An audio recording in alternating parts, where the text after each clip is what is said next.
presents a reading of articles and features from USA Today for Monday, June 29th.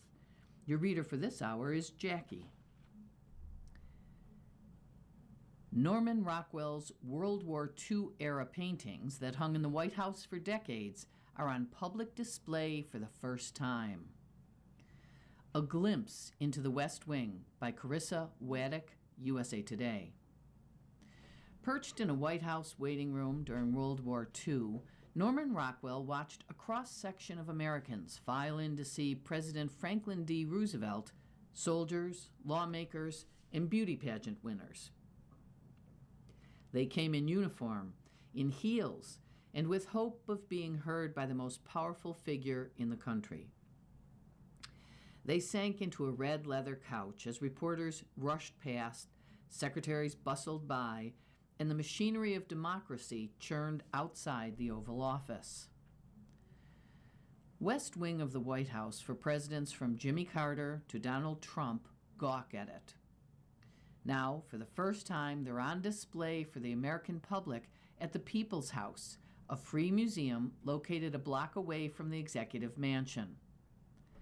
Late last year, the White House Historical Association bought the panel of four 21 by 28-inch paintings for $7.25 million at Heritage Auctions, more than the private organization had spent on any other piece in its collection. USA 250 is our nationwide initiative to celebrate America's 250th anniversary, the nation's history, places, and people. Stuart McLaurin, president of the association, believes the price tag was well worth it. We're able to offer this as a gift of exposure to the American people of an important moment in time, a significant American presidency, and what it was like to be and work and operate in the White House, McLaurin said. Uncovering the people portrayed in the historical masterpieces.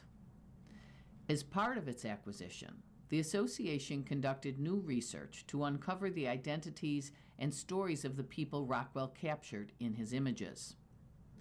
The association cross-referenced Rockwell's sketches with Roosevelt's schedules, diaries, staff records, and visitor logs housed at his presidential library in New York.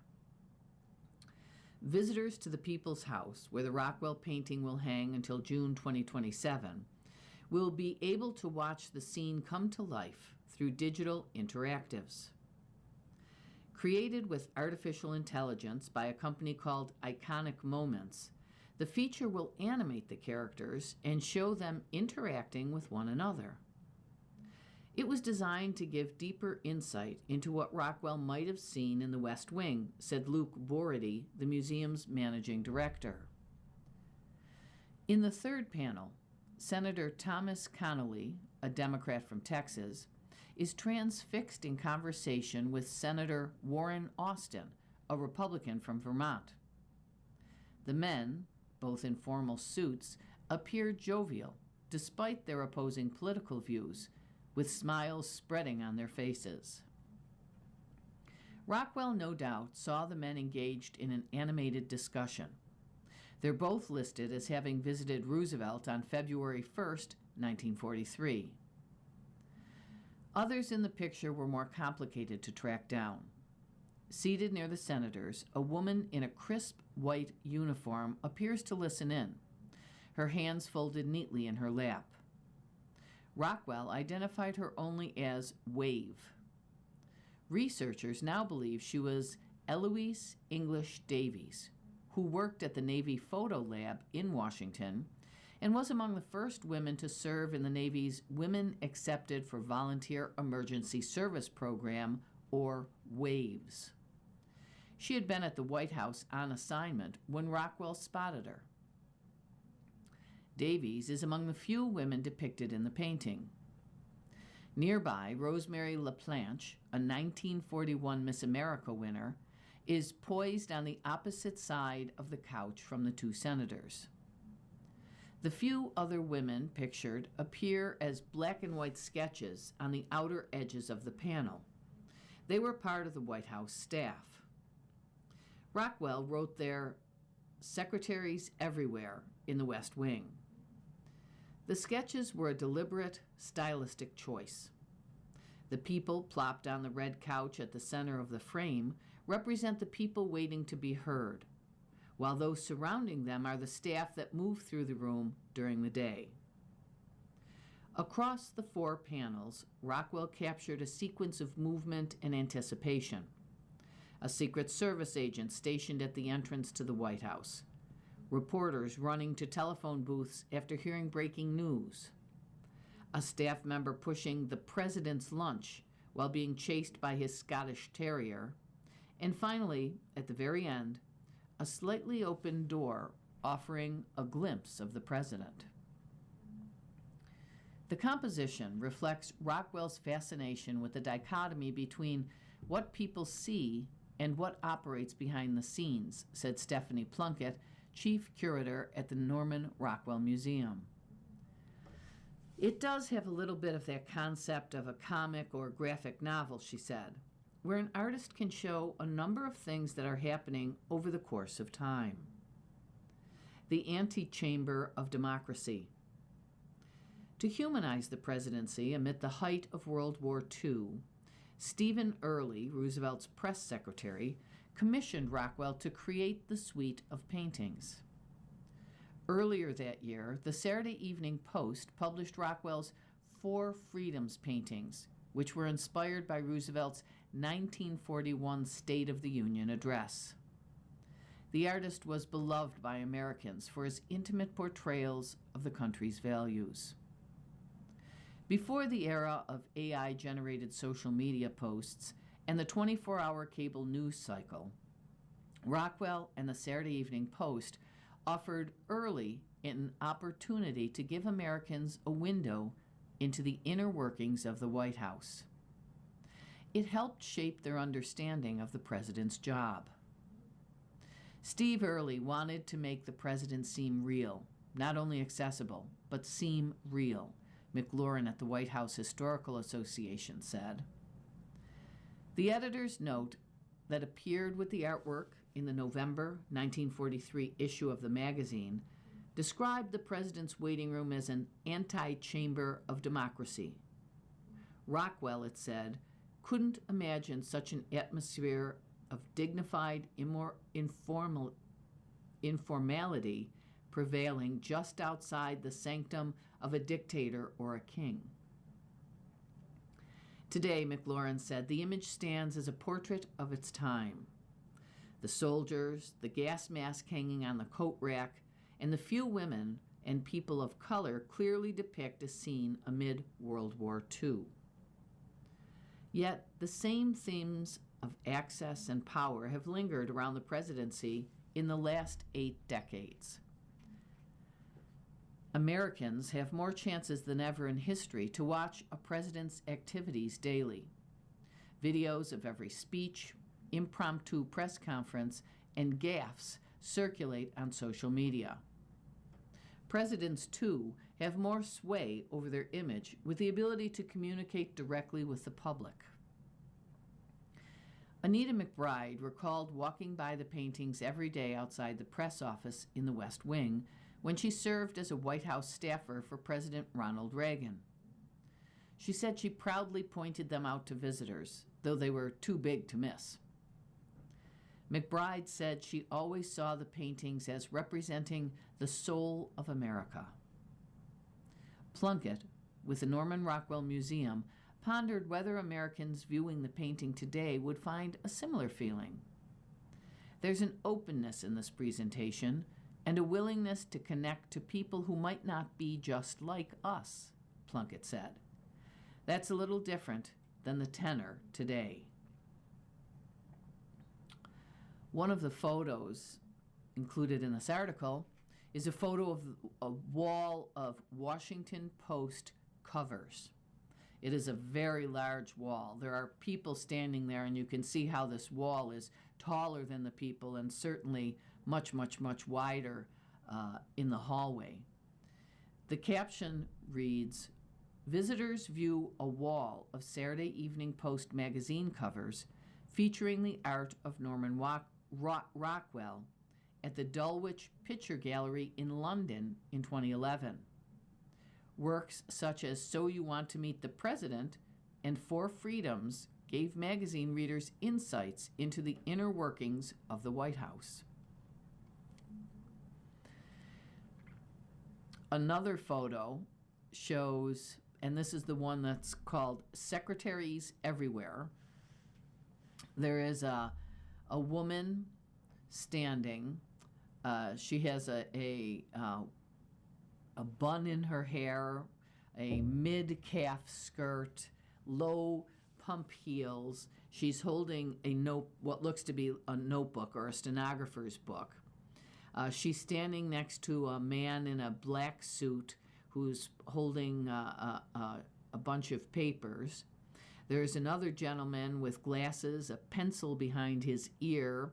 He is crouched over writing in a notebook. And then there are two other people. Their backs are to us, a man and a woman. And it's labeled Secretaries Everywhere. The other photo, this is the one labeled So You Want to See the President. In 1943, at the request of President Franklin Roosevelt's press secretary, Stephen Early, the work looks at the cross-section of Americans seeking Roosevelt's attention at the height of World War II. This is a long panel at the top that is mostly in color. There's on the left-hand side, there's a sofa. There is a man in a white suit with buck shoes on, white and brown buck shoes. His legs are outstretched. He's reading a paper. The sofa is a brown leather sofa. Next to the arm of the sofa, where this man is sitting, is a ashtray, one of those ashtrays that was on a tall stand. The man is smoking a pipe. Next to him is another man in a black suit. His legs are crossed. He is also reading a newspaper that has been opened. Behind him, leaning forward on the couch, is another gentleman in a black suit, also reading a newspaper. And in the other corner of the sofa is yet another gentleman. He seems to be older. He has on a off-white suit and a blue shirt with a white tie, and he's reading a newspaper. Now, above that, in black and white, is a sketch of a doorway with an awning, and there are 3 people in line to get into those doors. And then to the right of that sofa sketch, there's another black and white sketch of a soldier standing guard underneath a lamppost, and next to him seems to be a little girl. The next panel over, in color, there is a man in a black suit standing. He is looking toward a man who is sitting in a chair, a brown leather chair. The man in the brown leather chair has on a green kilt, green knee socks, brown shoes. He's wearing some kind of bag that is like a crossbody bag. He also has on a green plaid beret. Next to him is a small sofa, a love seat, I would call it. It's brown leather. The woman sitting in the first seat there has on a yellow suit, black shoes. She's sitting very properly. She has on a black hat that has a veil that has been flipped back so you can see her face. She has red hair, and she is wearing a sash that says Miss America, a white satin sash. Sitting next to her is a man who's kind of slumped almost leaning against Miss America. He has on a black suit. He's holding a fedora that's kind of crunched up and looks worse for wear. At his feet is a box camera with a big flash on it. Underneath that, it's labeled Beauty and the Publicity Man. Under the man with the kilt is the label Scottish Officer. And next to him, the man in the suit is labeled SS. The first panel with the men on the sofa is labeled Gentlemen of the Press.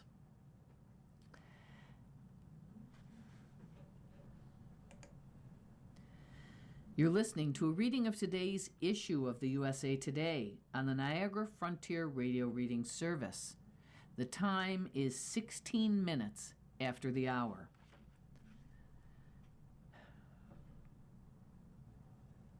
In the Iran war, ceasefire fragile as attacks escalate. There's a color photo of a bombed out building. We're actually inside the building looking out, but all you see is rubble and wires, and you do see one person in some kind of fire uniform or recovery uniform. The caption reads, Bahrain civil defense and rescue personnel in a residential building in Muharraq on June 28th. According to the Bahraini Interior Ministry, the building was hit by an Iranian drone. Violations interrupt the agreement to end the war, by Zachary Schmerly and Anthony Thompson of USA Today. Washington. Tensions in the Middle East continued to escalate on June 28th, with Iran targeting U.S. military bases in Kuwait and Bahrain and renewed hostilities in the region entering a fourth straight day. The intensifying attacks further undermined the increasingly tenuous interim U.S.-Iran agreement to end the war. Despite progress a week ago in peace talks held in Switzerland, the Islamic Revolutionary Guard Corps said violations of the ceasefire had resulted in the complete halt of all diplomatic processes. President Donald Trump also issued a fresh threat of annihilation toward the Iranian leadership and seemingly the country itself. In a social media post, he warned that it is very possible that they will never learn. There may come a point when we are no longer able to be reasonable and will be forced to militarily complete the job that we very successfully started, Trump wrote. If that happens, the Islamic Republic of Iran will no longer exist. The latest escalation came after Iranian forces struck a Panama flag tanker with an attack drone around 4:30 a.m. Eastern Time on June 27th. The tanker was carrying more than 2 million barrels of crude oil near the Strait of Hormuz, U.S. Central Command said. The military organization said Iran had been given a chance to honor the ceasefire agreement following U.S. retaliatory strikes earlier in the day, but instead elected not to after the latest attack on commercial shipping. In response, U.S. aircraft struck multiple military targets, including surveillance infrastructure, communication systems, air defense sites, drone storage facilities, and mine layer capabilities, according to CENTCOM. Britain's United Kingdom Maritime Trade Operations Agency said June 27th that a tanker reported being struck by a projectile in the Strait of Hormuz, sustaining damage to its bridge, though all crew members were reported safe. The Joint Maritime Information Center also raised its security threat level following the recent attacks.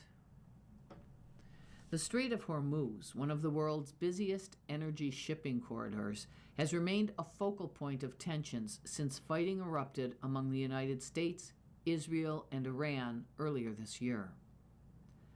While commercial traffic has resumed under the ceasefire, repeated attacks on merchant vessels have threatened efforts to restore normal shipping through the waterway. In Lebanon, Israel said on June 28th it had killed Hezbollah militants armed with rocket-propelled grenades and struck a rocket launcher. There was no immediate response from Hezbollah. Lebanon and Israel, which is not a party to the U.S.-Iran deal, have repeatedly agreed to U.S.-brokered ceasefires, the latest of which came a few days ago. But those have had only limited effect, with Israel insisting it will not withdraw from Lebanese territory it has seized, and Hezbollah repeatedly rejecting calls to give up its arms as long as Israeli troops remain in place.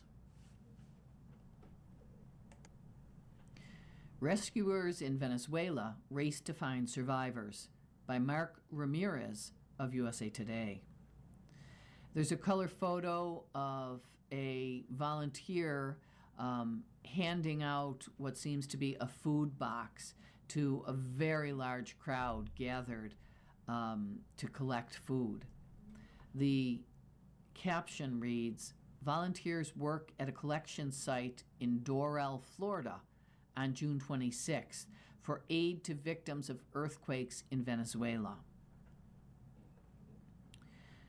Foreign rescue teams, including 3 from the United States, were racing time in the aftermath of twin earthquakes that rocked Venezuela's northern coast this week, as the death toll from the disaster eclipsed 1,400, officials said.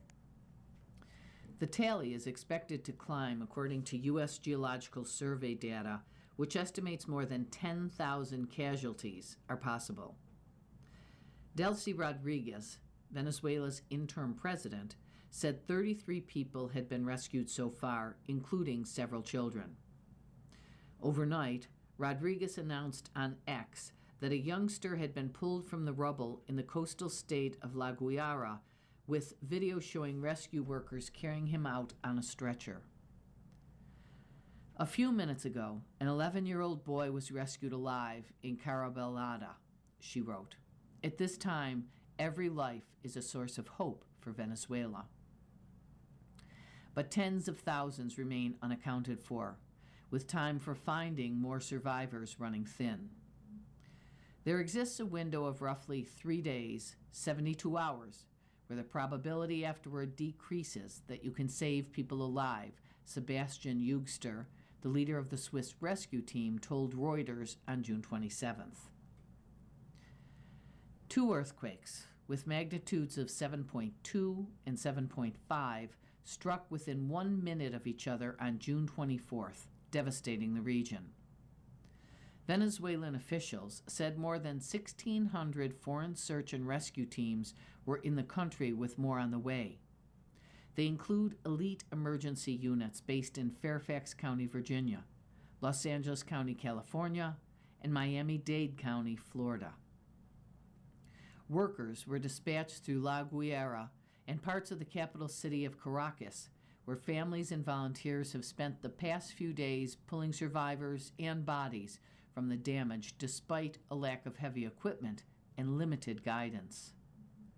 In Carabelada, among the areas most affected by the disaster, Reuters reported that the U.S. helicopters were repeatedly ferrying rescue workers into a dusty landing zone. On June 26th, Rodriguez, whose predecessor was removed by the U.S. in a January raid, conferred by phone with U.S. President Donald Trump and Secretary of State Marco Rubio, and said both reaffirmed the support of the United States government at this difficult moment for Venezuela.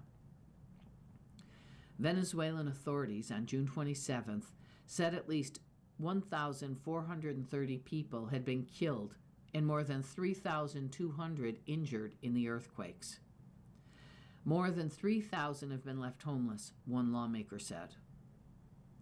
Pope Leo on June 28th told worshippers in Rome that he wanted to express my closeness to the Venezuelan sisters and brothers affected by the recent earthquakes and expressed gratitude to rescue workers.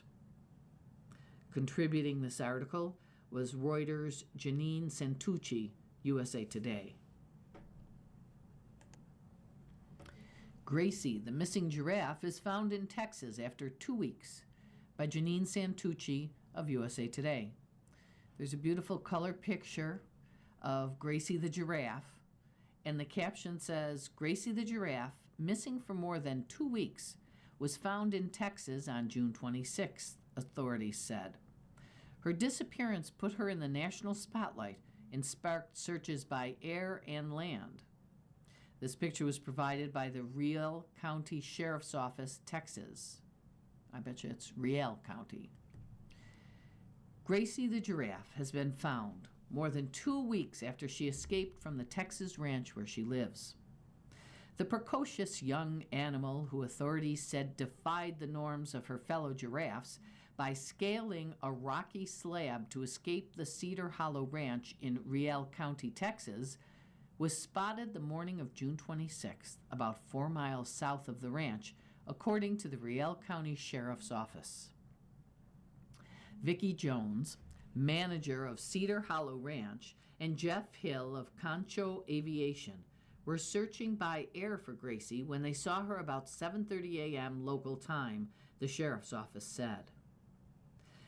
Mr. Jones has contacted his veterinarian and is putting a team together to safely capture Gracie and bring her home, the sheriff's office said in a statement.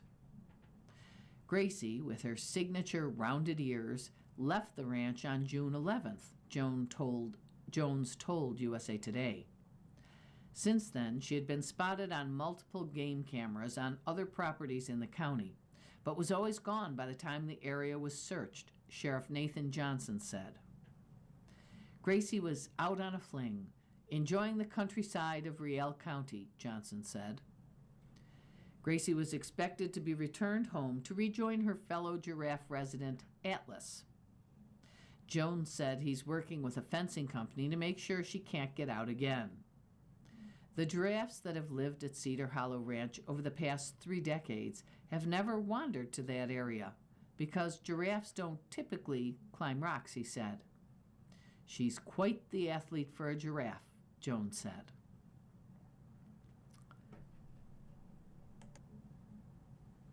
Maybe Gracie had a fight with her fellow giraffe, Atlas, or maybe she just wanted to see some new sights. Margarine or butter? The true differences. There's a color photograph of a wooden spoon that's holding, could be margarine or butter. There's a little piece of basil on top. And then there are 3 dishes, each with different shapes of butter or margarine.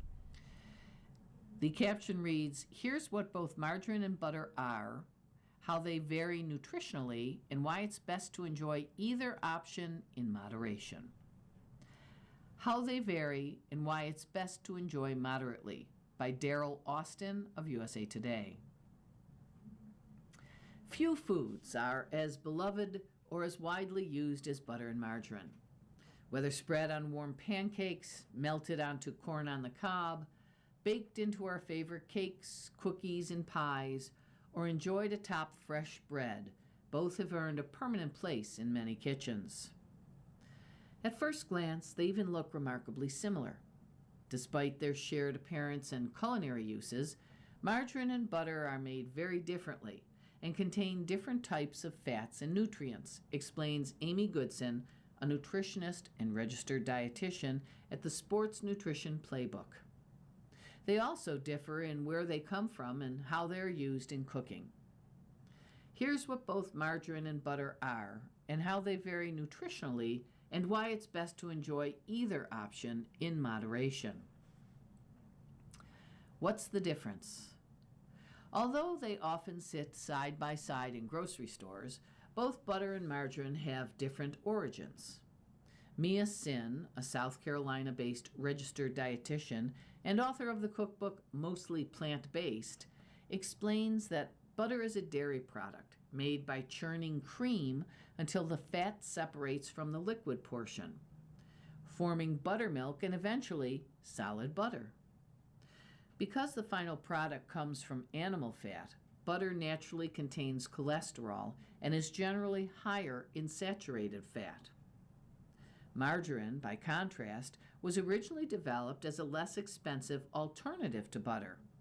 And rather than being made from dairy, it's made from vegetable oils that are solidified through processing, explains Goodson.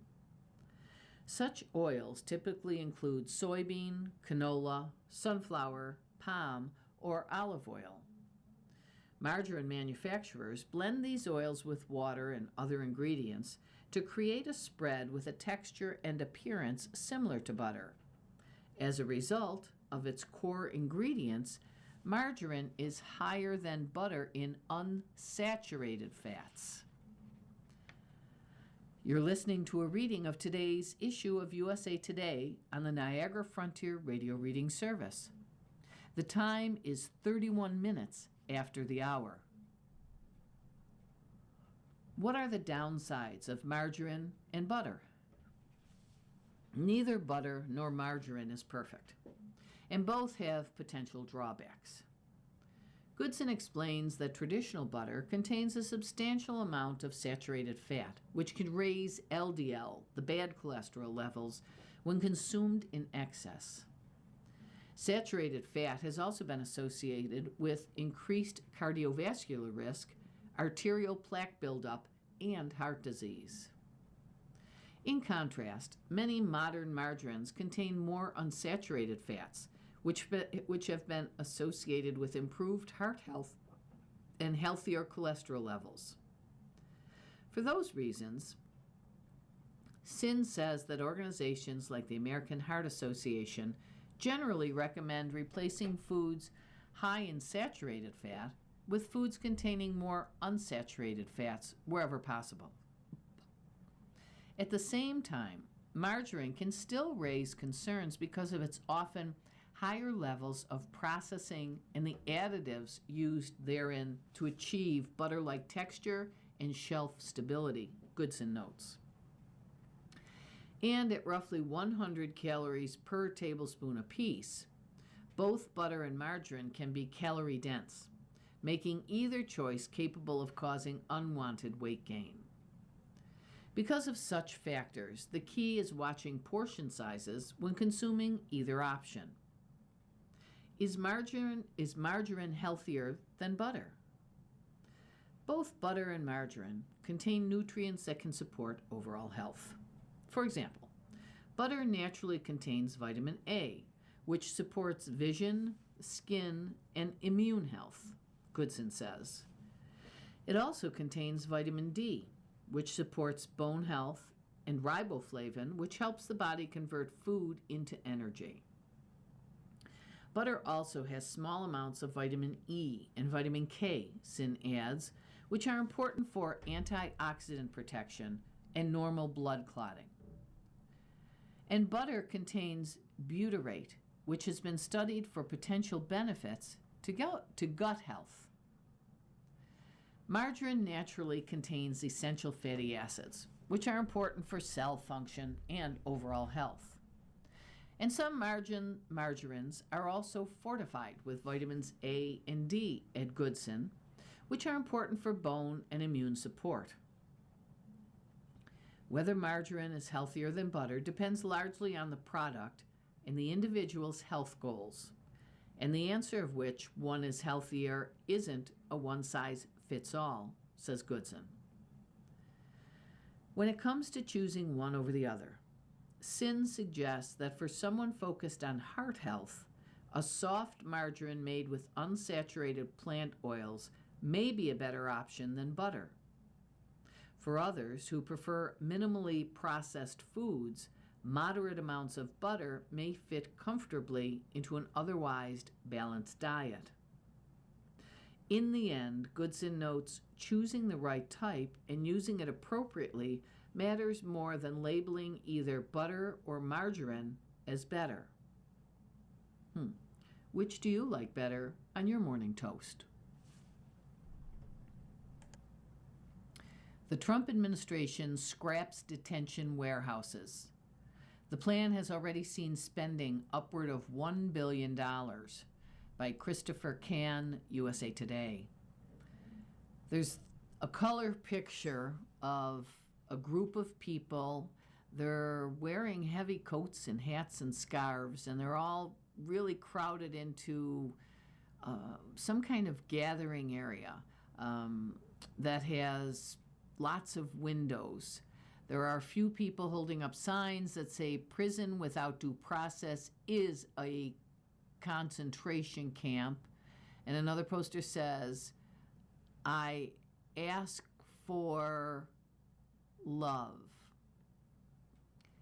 The caption reads, a large group of people are locked out of the city council meeting after protesting the proposed ICE warehouse detention center outside of Romulus, Michigan, City Hall on February 23rd. In the first 3 months of 2026, U.S. Immigration and Customs Enforcement purchased nearly a dozen commercial warehouses as part of an effort to expand its detention space rapidly. Now, following intense backlash from local communities, a series of lawsuits, and a leadership shakeup at the Department of Homeland Security, the agency appears to be abandoning the initiative, a dramatic shift away from a plan that had already seen spending upward of $1 billion. Multiple federal, state, and local officials announced in June that the projects would not move forward, citing conversations with immigration authorities. DHS also indicated in court records that it intends to sell a warehouse it purchased in Romulus, Michigan.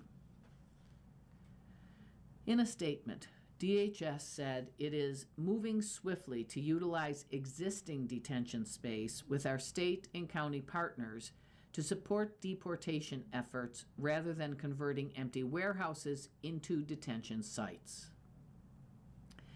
DHS has remained singularly focused on removing the worst of the worst criminal illegal aliens from the United States and is always evaluating the best methods to do so, the agency said, adding, these heinous criminals, once arrested, should be removed at lightning speed, not housed on American soil at the taxpayer's expense. In Social Circle, Georgia, where ICE purchased more than 1 million square foot warehouse for $128 million, city officials said the federal government confirmed it is no longer pursuing the project. Based on the information provided to the city, it is our understanding that the property could be sold if there are no other federal agencies that express interest in the property, the city said in a statement June 18th. On June 22nd, U.S. Senator John Fetterman said in a statement that ICE canceled plans to convert 2 Pennsylvania warehouses into immigration detention centers. The commercial buildings were purchased by the government for a combined $206.9 million, property records show. I'm pleased to confirm ICE will not be moving forward with detention facilities in Tremont and Upper Bern townships, Fetterman, Democrat of Pennsylvania, wrote in a statement.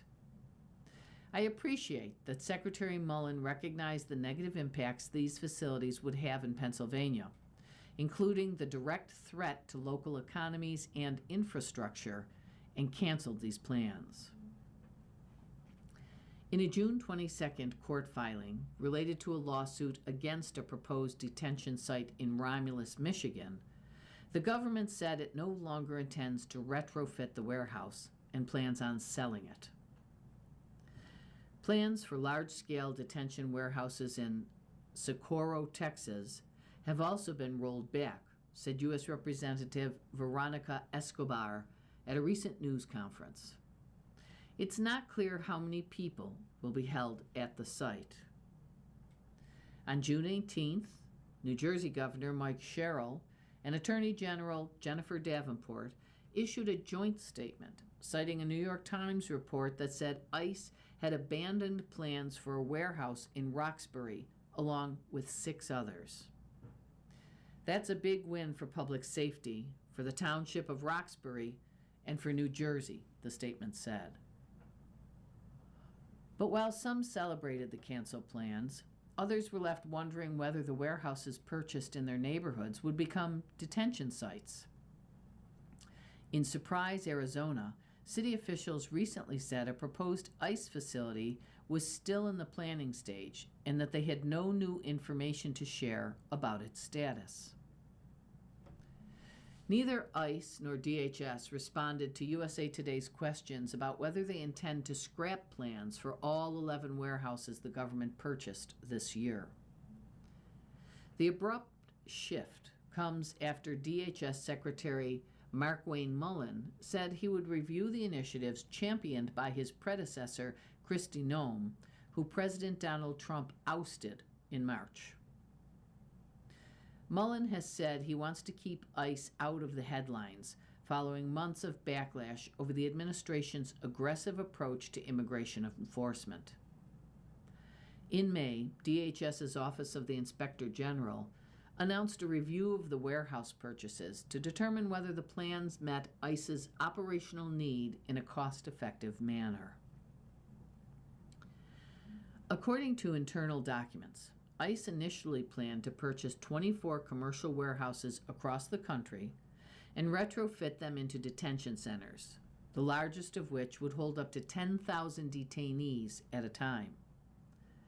But the initiative quickly faced intense pushback. Local communities, including Republican strongholds in Georgia and Mississippi, voiced opposition to the projects, staging protests outside the warehouses and derailing the city council meetings. Then, in multiple state filings, lawsuits alleging the agency failed to conduct proper environmental reviews, which DHS denied. Federal judges in Maryland, New Jersey, and Michigan blocked or paused construction of the detention sites.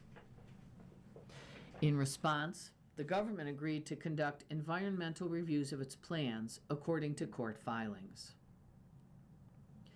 In at least 11 communities, including Oklahoma City and Kansas City, private developers backed out of sales following local protests. Several Republican lawmakers whose districts were eyed as potential sites for the warehouses opposed the projects, often saying the warehouses should be used for commercial purposes, not immigration detention. While I support the enforcement of immigration law, I write to express my opposition to this acquisition of the proposed detention center. Republican U.S. Senator Roger Wicker of Mississippi wrote in a letter to Noem in February, adding that such a facility would put significant strain on local resources. Not everyone outright opposed the projects. Republican U.S.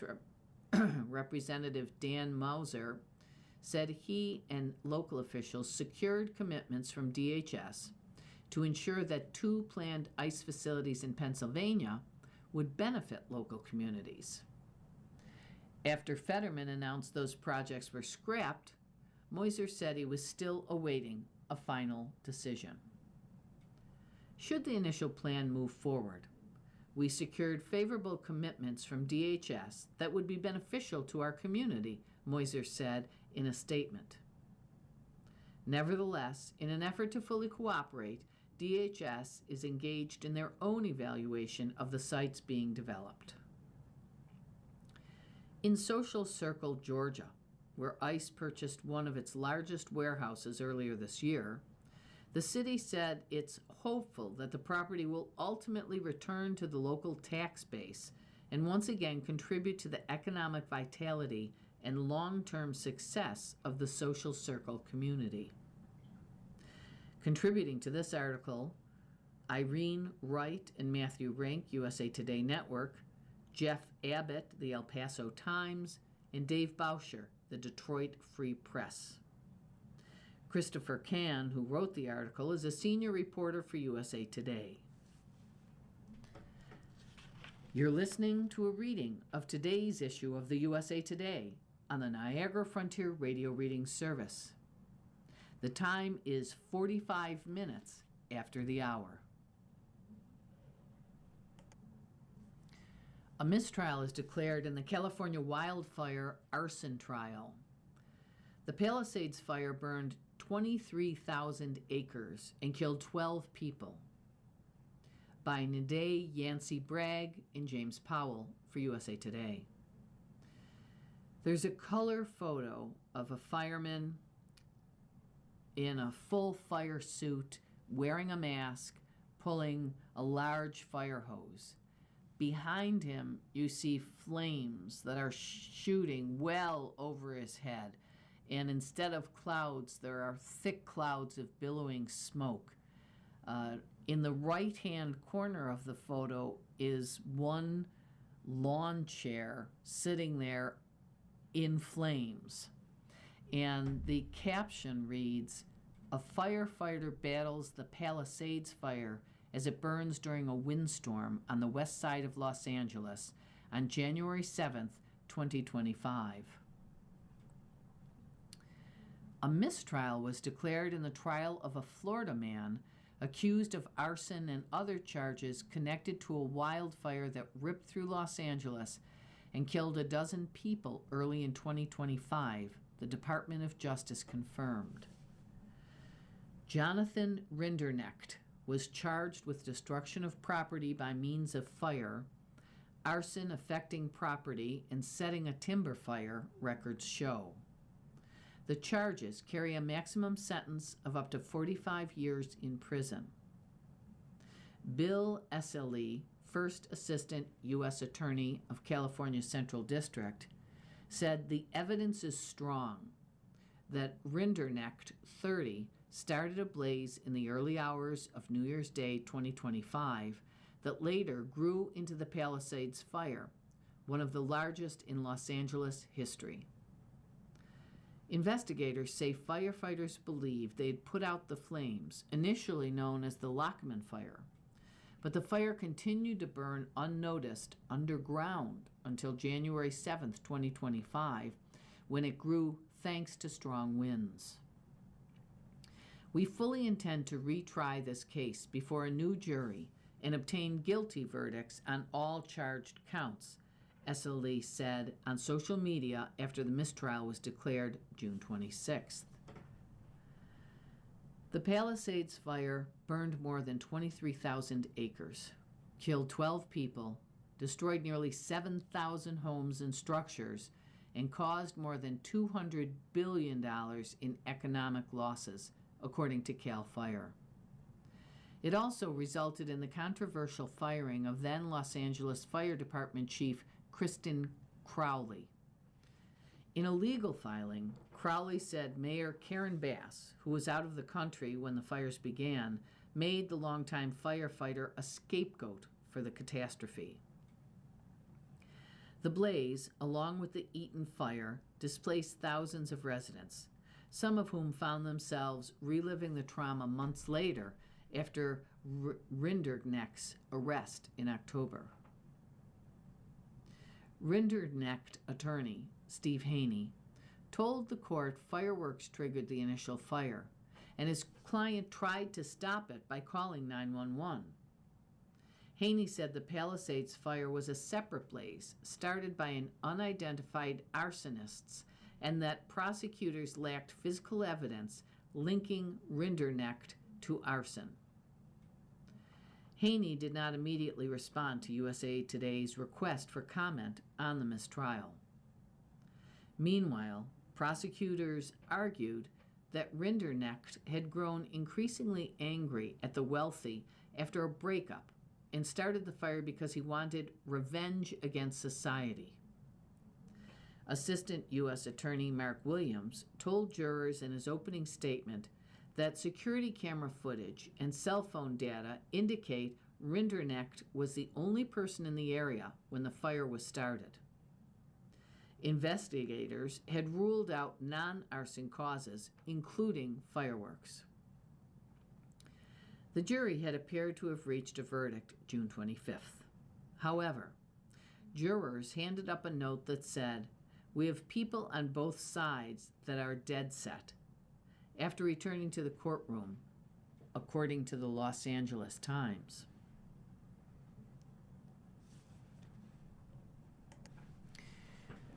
Harvey Weinstein rape charge dismissed by by Lisa Esquibis. Jessica Mann forgoes testifying in a fourth trial. There is a photograph of Harvey Weinstein seated, behind him 2 police officers. Former Hollywood film producer Harvey Weinstein appears in a Manhattan Supreme Court for the retrial of his rape case in New York City on May 15th. Prosecutors are dismissing Harvey Weinstein's rape charge involving Jessica Mann. Manhattan District Attorney Alvin Bragg announced his office would not retry Weinstein, 74, after the case ended in a mistrial in May, according to news release June 25th.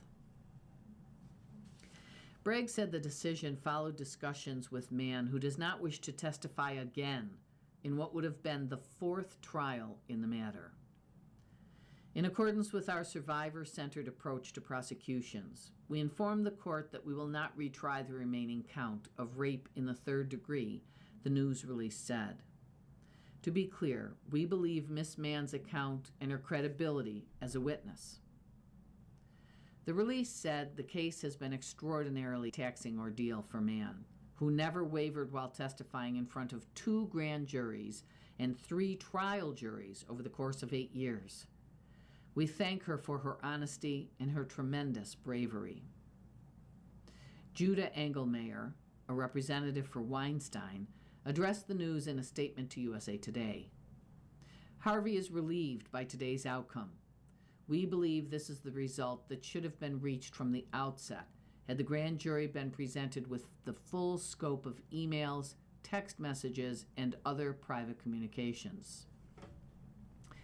Engelmayer called Weinstein's earlier sentence excessive and said Weinstein's lawyers intend to challenge the prosecution's sentencing recommendations. Harvey has been a model inmate for nearly 7 years, and we believe that record, along with the other relevant factors, should be given significant weight at sentencing. Weinstein has long denied any allegations of assault and non-consensual sex. He pleaded not guilty to 3rd-degree rape at the start of the 3rd trial in April. Jessica Mann breaks silence. Mann spoke out in a statement to the court obtained by USA Today, explaining it was her decision not to move forward with further litigation. It was clear to me at this last trial I could no longer endure going through this any longer, she said in part. In my fight to see justice, it has nearly stolen a decade of my life and put me through more harm than good. It has changed me in irrevocable ways that I live with permanently, that there is no restitution for, a cost I've been willing to pay over and over. I consider Harvey Weinstein Jack the Rapist. I can only hope that he serves time for the crimes he has been convicted on individually to honor the wake of women's bodies he left in ruin that were harmed on different days, different years, different times, different places, different eras, and different ways. If only the ill-intentioned walked around in dark anti-hero capes with their mission to take over the world embroidered. How wonderful it would be to distinguish collectively the forces of evil. How wonderful it would be to recognize a predator like the antagonist in a Hollywood film. We stand with survivors. The charge dismissal comes 1 month after a New York jury told Judge Curtis Farber that members were deadlocked and could not reach a verdict. The case stemmed from allegations that Weinstein raped Mann, an aspiring actress, in a Manhattan hotel in 2013. The former Hollywood producer was first tried in 2020, which resulted in a jury finding him guilty of Mann's alleged 2013 rape and of the assault of his one-time production assistant, Miriam Haley, in 2006. He was sentenced to 23 years, but the conviction was overturned when a higher court determined Weinstein did not receive a fair trial. Weinstein was retried in 2025 and was found guilty of sexually abusing Haley and not guilty of assaulting former model Kaja Sikola. The rape charge involving Mann ended in a mistrial because of a deadlocked jury, which ultimately happened again in the latest proceedings. Bragg said in a news release that his office will not pursue a fourth trial and therefore move to dismiss the charge in consideration of Ms. Mann's stance and in recognition of Mr. Weinstein's Class B felony conviction for violently sexually assaulting Miriam Haley. We also shared our recommendation to the court that Mr. Weinstein be sentenced to 20 years in prison, which would account for the significant harms his actions have caused Ms. Haley, Bragg added. I want survivors of sexual violence in Manhattan to know that we believe you and we will fight for you. We will stand with survivors today and every day. In opening statements, prosecutor Candace White accused Weinstein of preying upon fragile and sheltered young women in Hollywood. His defense attorney, Jacob Kaplan, pushed back, saying Mann fabricated the allegation because of regret over the romance. Calling Mann a strong and capable woman who had a consensual relationship with Weinstein, Kaplan said in his opening statement that this case will be her word against her word. After a mistrial was declared on May 15th, Mann reacted to the outcome in a statement. Today's decision to declare a mistrial doesn't in any way detract from the truth I told and the violent crimes Harvey Weinstein committed upon me and so many others. I choose to testify in 3 trials because I am telling the truth, she continued. For years, I've had to relive some of the hardest moments of my life while facing attempts to shame, humiliate, and discredit me in open court. I submitted myself to the highest standards, transparency, and accountability, in coming forward through the justice system, in choosing integrity, even when the process flayed me. The power of predators remains too great. I deserve justice, which is why I stand up and face unbearable public scrutiny in the name of a greater good, a world where predators are not in power, the statement concluded.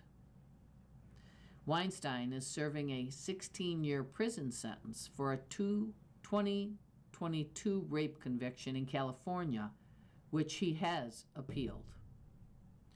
Contributing to this article was Reuters News.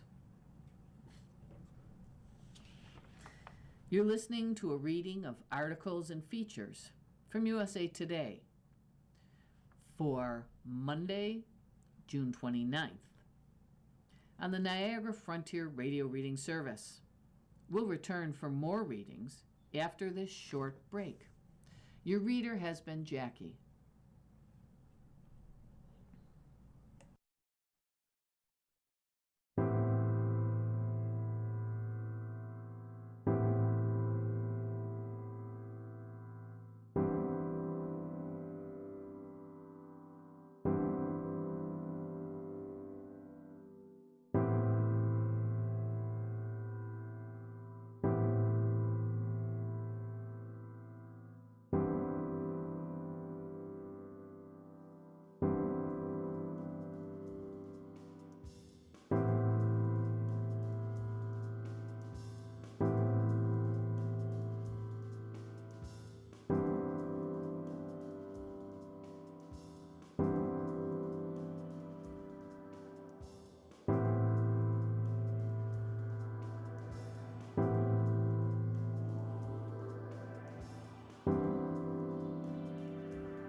continue now with our reading of articles from today's issue of USA Today.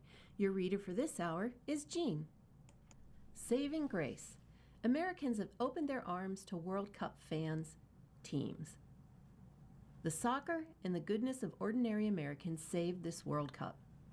It began under such a dismal cloud, our government using it as an excuse to settle political scores, while FIFA, along with some local officials and businesses, took advantage of the opportunity to gouge fans.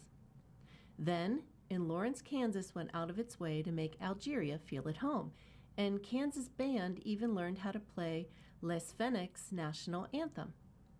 And the Boston area, rather than calling the cops on the unruly party that is Scotland's Tartan Army, rolled up the carpets, grabbed a glass of its own, and set out for more snacks. Lionel Messi, ageless wonder that he is, had a hat trick in what has to be, might be, oh, who cares if he plays until he's 80, last World Cup. And little Cape Verde, with a smaller population than any of the host cities in this tournament, and Congo improbably made the knockout rounds, while two-time world champion Uruguay was sent packing. The World Cup has been everything it was intended to be and nothing we feared it would be. Boston, you've embraced us like long-lost cousins who turn up unannounced, drank all your beer, decorated your statues, and somehow remained welcome. You are all welcome back to ours to keep this party going, the Tartan Army said in a thank you to Boston.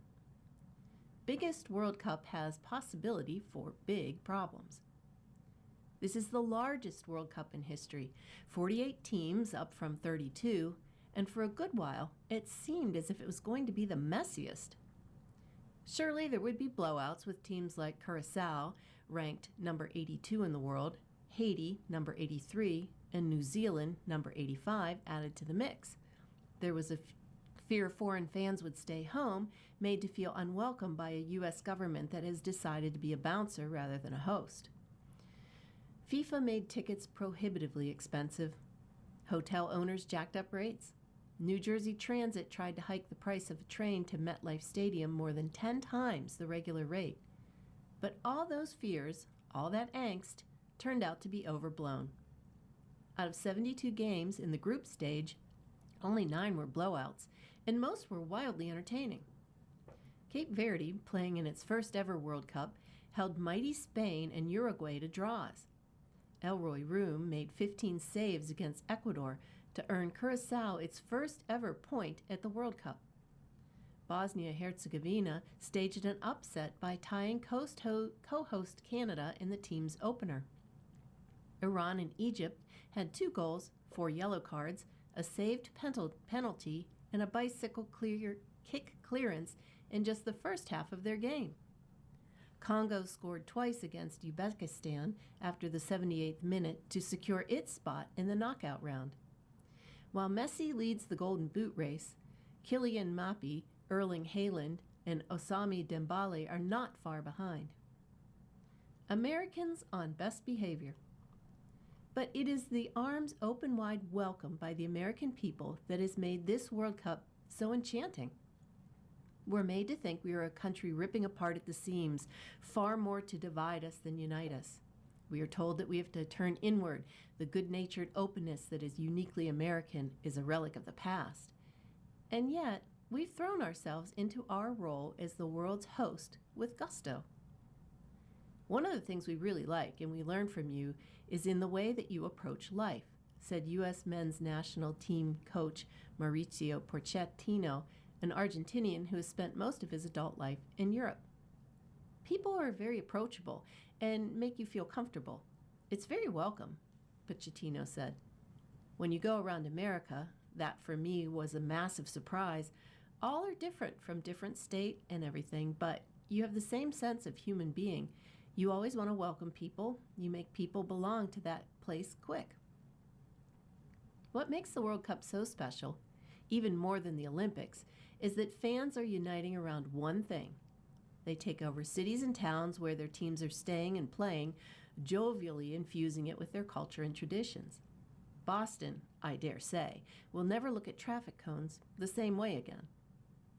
Rather than being annoyed at the disruptions, Americans have jumped at the opportunity to expand their worlds. We hopped on bandwagons and became surrogate supporters. We looked for ways to make our new friends feel at home. And when foreign visitors were awestruck by our quirks and unique traditions, we didn't get angry or offended. We offered suggestions of other things that might amuse them. The tournament has not been perfect. The treatment of Iran's team was abysmal and will be the great shame of this World Cup. FIFA missed a real opportunity by pricing out so many fans. But the World Cup has not been the grim experience so many of us feared. That's partly because of the soccer, but it's largely because of us. Given the chance to welcome the world and embrace our shared humanity, we have not disappointed. The World Cup has brought out the best in us. World Cup, winning fits. These 7 teams will visually stand out in round of 32 by Victoria Hernandez. With the group stage wrapping up at the World Cup, soccer fans have gotten a good look at kits for all 48 teams. Nike, Adidas, and Puma have dominated most of the conversation, but Umbro and Seda have caught attention too. Due to FIFA regulations, some of the best kits haven't been worn on the pitch yet, including Ghana's spider-themed jersey and Austria's mystical tie-dye kit. Thankfully, the African country did qualify for round of 32, so there is a chance we will get to see the brilliant uniform on the World Cup stage after all. The host countries brought a variety of kit inspiration to the global tournament. Mexico continues its tradition as one of the best outfitted teams of the World Cup. One of Canada's kits is simply cringeworthy. The United States jerseys are kind of yawn. That's all I'm going to say about that. Is one of the 50 cents keys to life is that if you can't make people like you, it's better to make them hate you than have them feel nothing at all. With all 3 host nations in round of 32, Lionel Messi smashing records in South Korea and their lovely lilac kits being eliminated, here's a look at the top 7 World Cup kits left in the tournament. Croatia. This is how you modernize a classic look. Croatia's kit features the country's signature checkerboard from 1990 and modernizes it with a bit of distortion. A white panel on the front adds dimension, and the design looks equally good in the red and white home kit and the blue and black away jersey. Croatia finished second in Group L, so we might get to see those awesome kits on the global platform some more. Maker Nike. Number 6, Germany. Adidas is sending Germany off strong in its final grand finale for the partnership that is as classic as bread and butter. The uniform kit has a good blend of tradition and modern design sensibilities. The home kit is a homage to the 1990 World Cup uniform, which West Germany wore to win the tournament and is arguably one of the best jerseys in competition history. The away jersey subtly uses the signature diamonds in a cool navy and teal colorway and is simply clean. Germany easily won Group E, so we are thankful we get to see more of these excellent kits. Maker Adidas. Ivory Coast. Ivory Coast has been looking good in its return to the World Cup. The orange home kit is a little on the bright side, but the away jersey is pretty awesome. The white base allows for an intricate design of palm trees in green and orange. The more you look at it, the more fascinating it is. The African side hasn't worn its away kit yet, so we're hyped to see it in action. Maker Puma. Number 4, Mexico. Mexico did a really good job of storytelling between its 3 kits. The home kit is a rich green color and has a cool Aztec pattern with red stripes on the neck and sleeves. It harkens back to the El Tri's 1998 Cup jersey. The away uniform features a white base with a subtle triangle pattern and red and black accents. The black third kit, which also has a geometric pattern, is incredible as well. Take your pick. You automatically know each kit represents Mexico. And the country continues to represent football excellence because El Tri won Group A to advance to the knockout round yet again. Maker Adidas. Number 3, Austria. Austria officially punched its ticket to the round of 32 with a 3-3 tie June 27th to Algeria, finishing second on goal differential in Group J, but the Austrians' away kit is too good to take it off the list just yet. It has a tie-dye base of mint and lavender and a gold pattern on top. What could have easily gone 1990s jazz paper cup is actually more along the lines of the Japanese art form of kintsugi, where broken pottery is fixed with gold lining. This is a masterpiece that hasn't been worn in the World Cup, but we are hoping to see soon. Maker Puma. Number 2, Ghana. Sorry, I'm not home right now. I'm walking in the spider webs of Ghana's fantastic home kit. The design pays homage to Kawan Anasi, a spider-like figure and trickster in West African folklore. The bold black star representing the team name creates a clear focus. The bright yellow away kit is also striking and exudes confidence. It boosted the black stars to a round of 32. We actually haven't gotten to see the home kit yet, so it's another one we're stoked about. Maker Puma. Number 1, France. France knows how to win, and Les Bleus always look good doing it. The 2026 World Cup, where they punched their ticket in the round of 32 in 2 matches, is no different. The home jersey features a collar, which is always a fan favorite, and a classic look. There's also a cool wavy pattern that is eye-catching and fresh. It has easily propelled Les Bleus to the top of Group 1. Speaking of fresh, the away shirt, which was worn June 28th in the victory against Portugal, is a pleasant mint green color with copper accents. It actually pays homage to France gifting the Statue of Liberty to the United States, which is one of the host countries for this year's tournament. Brilliant. Maker. Nike, our other favorite World Cup kits.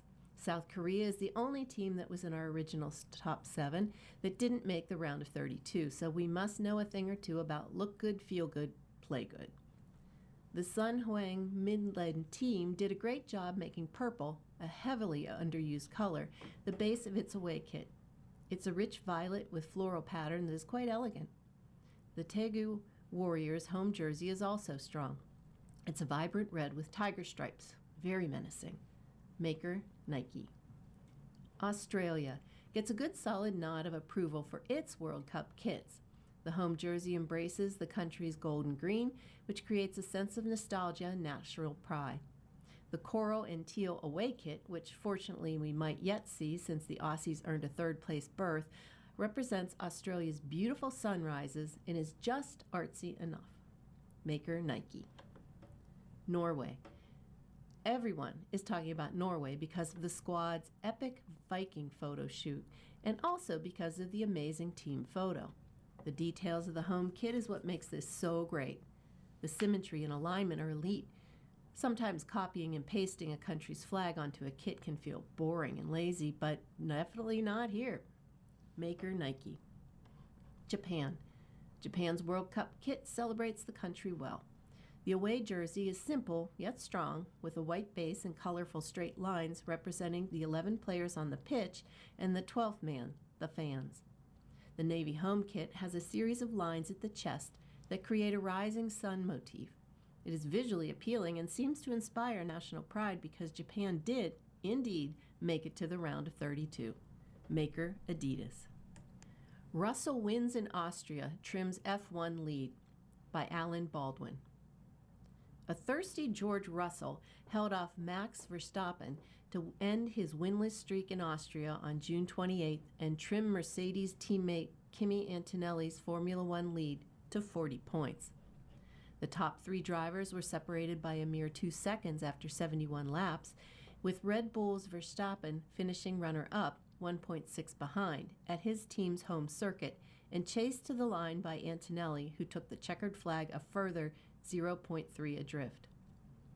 The win was Russell's second of the season, his career 7th, and Mercedes' 7th in 8 rounds so far. Incredible to be back on the top step. It's been a little while, so I'm definitely going to enjoy this one this evening, said Russell, who started on the pole. The Briton revealed over the radio after taking the checkered flag that his drink system had failed during the race, the first in 2026 to be declared a heat hazard. Said Russell, "Nice race for to do it, so I'm a little bit thirsty." Antonelli has 171 points to Russell's 131, with Ferrari's Lewis Hamilton 5th after running second and battling Verstappen wheel to wheel, dropping to 3rd on a 125. In the constructors' standings, Mercedes has a 302 to Ferrari's 204. Oscar Piastri was 4th for McLaren and Isaac Hadjar 6th for Red Bull. Reigning champion Nando Lewis, last year's winner in Austria, was 7th with Ferrari's Charles Leclerc's 8th and Racing Bull's pair Liam Lawson and rookie Arvid Lindblad completing the top 10. I was having to push every single lap, and when you push those boundaries, there's bound to be a small mistake or two, said Russell, who made a clean getaway at the scenic Red Bull Ring, while Hamilton passed Leclerc for second in the early jostling for position. I knew how quick the guys behind. Kimi has been extraordinarily quick this whole season, so every lap I was looking at the timing board. You're listening to a reading of today's issue of USA Today on Niagara Frontier Radio Reading Service. Rangers, Sharks, Golden Knights Shape Draft by Mike Brem. The NHL draft delivered some intrigue in the first round. For the first time in years, it was more than just a selection of draft picks. 2 big trades were announced back-to-back early. Pavel Dorofeyev went to the Vegas Golden Knights to the New York Rangers, and J.J. Peterka went from Utah Mammoth to the Boston Bruins. Later, Mason McTavish also moved, going from the Anaheim Ducks to the St. Louis Blues. The Toronto Maple Leafs took Penn State's Gavin McKenna, number 1, as expected, and San Jose Sharks went with forward Ivar Stenberg at number 2 rather than a defenseman on June 26th. Day 1. Rangers. The Rangers traded defenseman Keandre Miller before last season and forward Artemi Panarin during the season and missed the playoffs for the second year in a row. But they added potential replacements. Dorofeyev has goal-scoring ability, totaling 72 over the last 2 seasons, and agreed to a 7-year, $77 million extension. Draft pick Albert Smits is a big defenseman who played for Latvia at the Olympics, World Championships, and World Junior Championships. Sharks. They kept everybody guessing before the draft and took skilled forward Stenberg with the number 2 overall pick. Even though they passed on a defenseman, they landed a good one in Keaton Verhoff with a number 9 pick. They moved up 6 spots in a trade to draft Ryan Lynn, another solid defenseman, at number 21. Caleb Malhotra. He went number 3 overall and gets a chance to play for his dad, new Vancouver Canucks coach Manny Malhotra. Maple Leafs. Buffalo has been a good draft site for the Maple Leafs. 10 years ago, they took Austin Matthews number 1, and McKenna has an opportunity to put his imprint on the franchise too. Golden Knights. The defending Western Conference champions have success because they trade futures for named players. But because of a salary cap crunch, they traded Dorofeyev, their best homegrown player, for futures. The move, at least, gave the Golden Knights a rare opportunity to draft in the first round, but they traded down twice before finally selecting Juho Paparin with their 29th overall pick. Chase Reed drops. He had been mentioned as high as number 2 if the Sharks wanted to draft a defenseman. General Manager Mike Greer hinted at the possibility before the draft, but they took Stenberg and Reed fell to number 7 with the Seattle Kraken. That's the Kraken team that has made the playoffs once and reportedly had its $15 million a year contract offer turned down by Dallas Stars' Jason Robertson.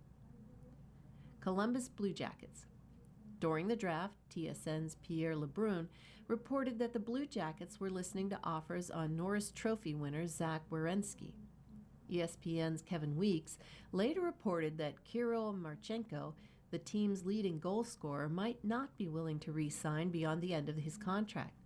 It's not a good sign for a team that has missed the playoffs for 6 consecutive seasons and whose effort down the stretch was questioned by coach Rick Brownis. Day 2. Pittsburgh Penguins. Pittsburgh kept the Twins together.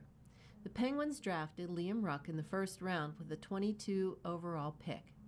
That made their second round choice easy. They selected his twin brother Marcus with the 39th pick. That would make sense if that's the way the board falls, General Manager Kyle Dubas said Friday. Liam said the longest span the brothers have been apart is 4 days. "We're obviously pretty close brothers," he said. "We go through everything together," said Marcus on Saturday. "To be picked by the same team is crazy. It's super special." Liam and Marcus play for Medicine Hat of the Western Hockey League and will return there next season. Marcus had 108 points to Liam's 104 as they filled the gap when eventual Maple Leafs #1 overall pick Gavin McKenna left for Penn State. Kyle Woodleaf of Redline Report said, "Marcus has an outstanding passing touch and playmaking skills, excellent vision. Both have committed to North Dakota for 2027. Carolina Hurricanes. The Stanley Cup champion Hurricanes moved the 192nd overall pick, along with minor league defenseman Kyle Masters, to the Ducks for the rights to defenseman John Carlson. That means they can negotiate exclusively with Carlson, 36, before he hits free agency on July 1st. He is the top player on USA Today's free agent list. Carlson, traded last season, had 60 points between the Washington Capitals, where he led the franchise in career points by a defenseman, and Anaheim. Tall draft. The Sharks drafted Alexander Kermanov with a 201st pick. At 7'1", he's the tallest player selected in an NHL draft. The defenseman played for the North Bay Battalion, recording 2 assists in 20 games. WNBA has yet to figure out how to treasure Clark by Christine Brennan. A fist to the throat. That's the picture that has immediately become part of the WNBA lore. In it, Caitlin Clark, the most famous, marketable, and important women's professional sports team athlete in history, is being punched by Alyssa Thomas, whose earnings, fame, and way of life have all been greatly enhanced over the past couple of years by the woman she is hitting. For 3 seasons now, in big ways and small, the WNBA and its players have continued to show their unabashed jealousy, disdain, and outright hatred for the greatest thing to happen to them. The league's paltry 1-game suspension of Thomas with a tiny $1,000 fine, she makes a base salary of $1.2 million a year, and no mention of punishment for the officials overseeing the incident, barely begins to address the problem. 10 games and a fine well into 5 figures would have sent a significant message. 1 game does not. Clark is getting pummeled on a regular basis, and WNBA Commissioner Kathy Engelbert, given the greatest gift in Clark any women's sports commissioner has ever received, has done precious little about it. Until today, kind of, just a little. What an opportunity she had to throw the book at Thomas, who has a history of dirty play. Thomas also happened to knee Clark in her left groin, which was injured last season, moments before her fist ended up on Clark's neck. The hit parade against Clark started way before this. A brutal hip check from Chennedy Carter in Clark's rookie year, an eye poke from J.C. Sheldon, and a freight train of a shove from Marina Mabry last year. Cheap shots all. No one was ever suspended. Other fouls were not called. Clark argues with the refs and throws up her hands, something she has done since high school, in the AAU ball and definitely overdoes it at times, although she rarely is wrong in her complaint. Sadly, Engelbert's history in the WNBA's Clark era has been to disappear when she should rise. She is avoided when she should engage. In interviews about Clark, she and our angels and pages when she should say what is undeniably true. It's Caitlin Clark. She's the one. No need to add any other names. If we're talking TV viewership moving to bigger arenas, sponsorships, bringing in waves of new young fans who want her autograph and will be around for the next 50 or 60 years, shoes, apparel, trading cards, you name it, no one else belongs in the same sentence. What is especially aggravating about Engelbert's inability to give Clark her due and keep her safe when the league desperately needs her presence for its financial future is all the possibilities the WNBA is squandering by refusing to fully embrace Clark's superstardom. Many women who grew up playing sports at the beginning of Title IX, women like Engelbert and me, dreamed of a time when a women's team sport athlete would take over the nation the way Clark has. Team sports were always strictly the domain of men. Women excelled in the Olympics, tennis, golf, but team sports, they were not ours. And then, along comes a young woman in Iowa who is chucking shots from the parking lot and confidently celebrating as they go in. As social media clips spread and State Farm commercials launched, fans lined up for hours across the Big Ten during the winter for Iowa games, as if Taylor Swift or Beyoncé was the one on stage that night. Fans came in the tens of thousands to do something I still cannot believe I'm writing: watch a woman play basketball.